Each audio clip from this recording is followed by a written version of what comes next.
white, my geezers, likely lads and lasses. Today we're taking a butcher's at the time England decided to chop its own king's head off. Yeah, you heard me right. We literally executed our own monarch. Not some foreign bloke we'd had a scrap with, our own king.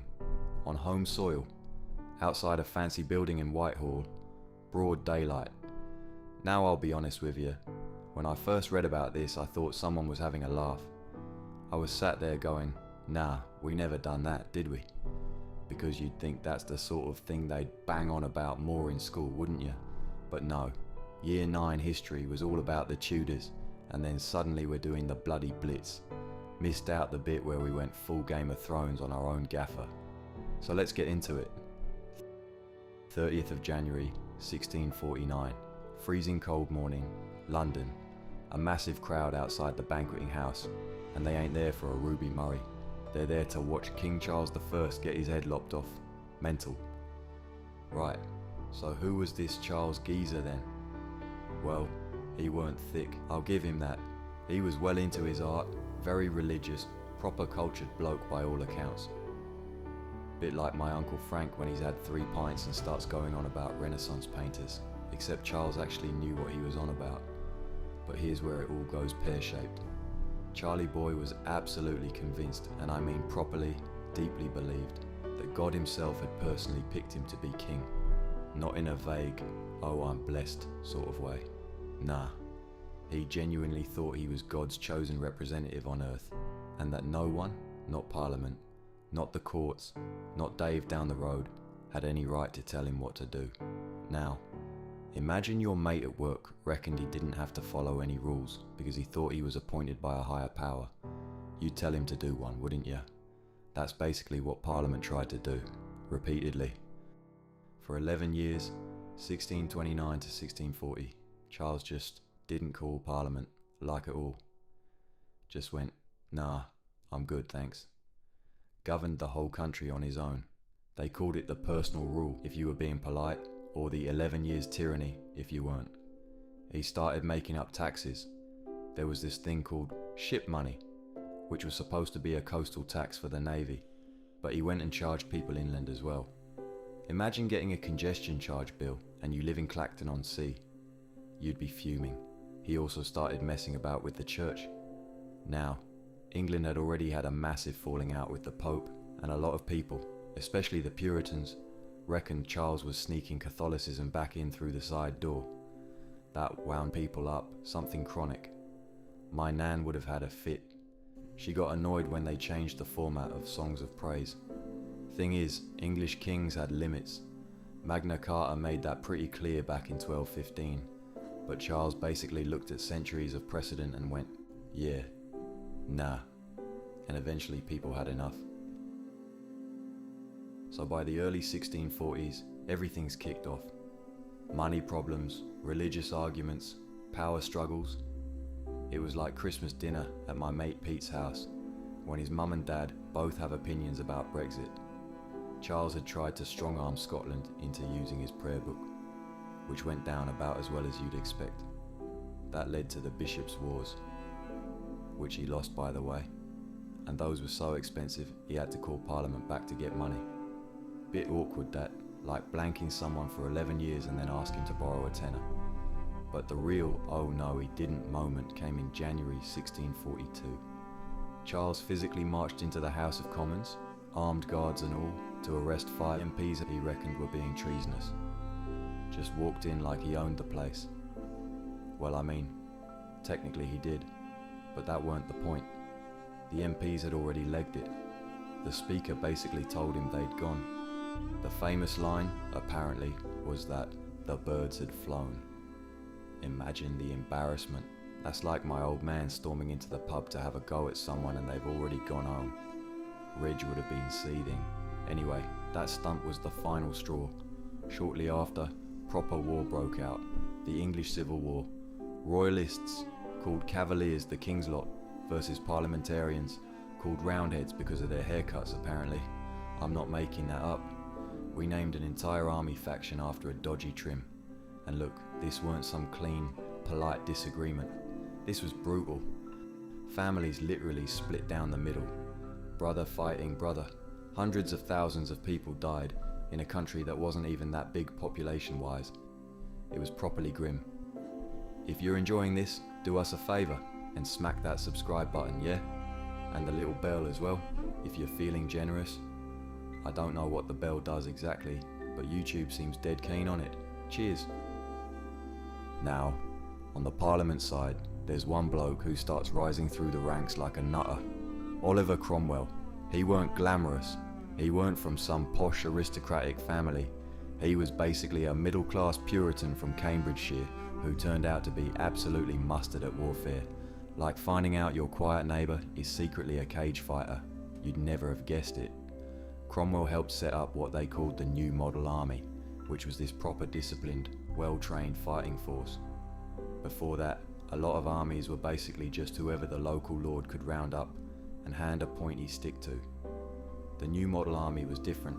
They were motivated, religious, serious, and they did not mess about. Battle after battle, the royalists started losing ground. Eventually Charles was captured, and at that point, most people figured, right, we'll negotiate something, maybe exile him, sort out some kind of deal. But the radical lot in the army went, actually, nah. Right, this is where it gets absolutely wild. January 1649, they put the king on trial, the actual king, for high treason against his own people. They called him, and I love this, a tyrant, traitor, murderer, and public enemy. That's not a charge sheet, that's a Yelp review. Now, the trial itself was dodgy as anything. The court was set up by a parliament that the army had already purged. Something called Pride's Purge, where Colonel Pride literally stood at the door and went, "You're in, you're out, you're in, you're definitely out." The House of Lords wanted nothing to do with it. Top judges said the whole thing was illegal. Half the people who were supposed to sit on the commission didn't even show up, because they thought it was mad. Charles, to be fair to him, played it quite cool. He refused to recognise the court. His argument was basically, no earthly power has the right to judge a king. And honestly, by the rules that had existed for centuries, he had a point. But the rules had changed. The men with the swords had decided that divine right wasn't going to cut it anymore. The verdict was never really in doubt. Guilty, death by beheading. My mum Susan would say that's what happens when you don't listen. Mind you, she says that about everything. You could tell her a meteor hit Russia and she'd go, well, they probably weren't listening. So back to that morning. 30th of January, freezing. The scaffold's been set up outside the Banqueting House. The crowd's massive, dead silent. Charles comes out, he's dressed carefully. Apparently he wore 2 shirts so he wouldn't shiver, because he didn't want people thinking he was trembling from fear. Say what you want about the bloke, that's a power move. He made a short speech, said he'd governed according to his conscience, called himself a martyr for the people's liberties and the Protestant faith, which is a bit rich when you think about the 11 years of doing whatever he wanted, but alright Charlie, you crack on with that. Then he knelt down, put his head on the block, one clean swing from the executioner's axe. Done. The King of England was dead. A proper groan went through the crowd. Some people, and this is grim, dipped their handkerchiefs in his blood, kept them as relics, like souvenirs. That is dark, even for us. Now, you'd think after all that, killing the king, fighting a civil war, they'd have set up some lovely democracy and cracked on. Yeah, not quite. They abolished the monarchy and the House of Lords, declared England a Commonwealth. Sounds progressive, right? Except the actual power ended up with Oliver Cromwell, who became Lord Protector in 1653, which is just king in a different hat.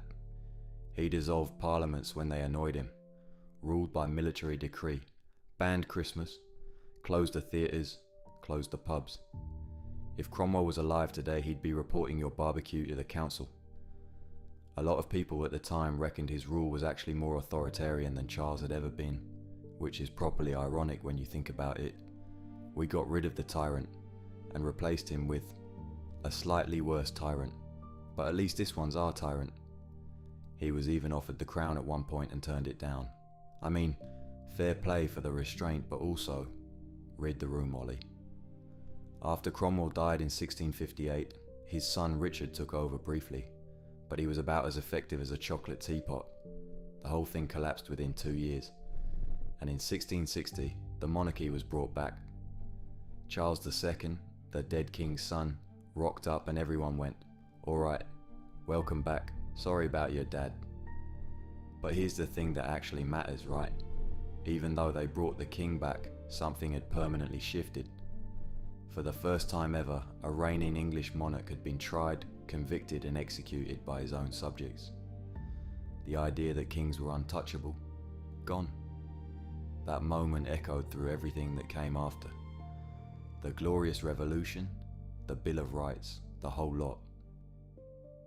If you enjoyed that, give it a like, drop a comment and subscribe if you ain't already. I genuinely don't know fully what I'm on about.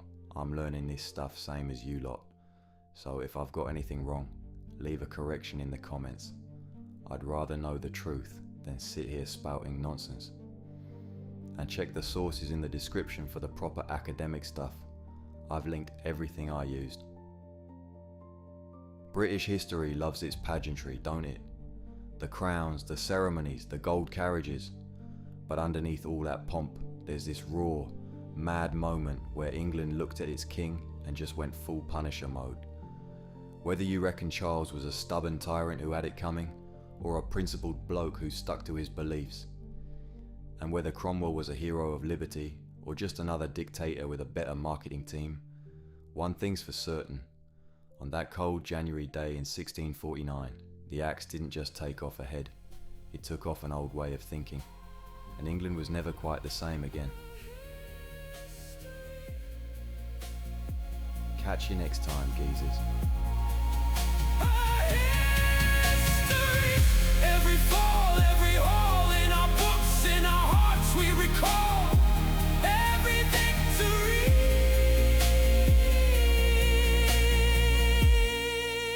Our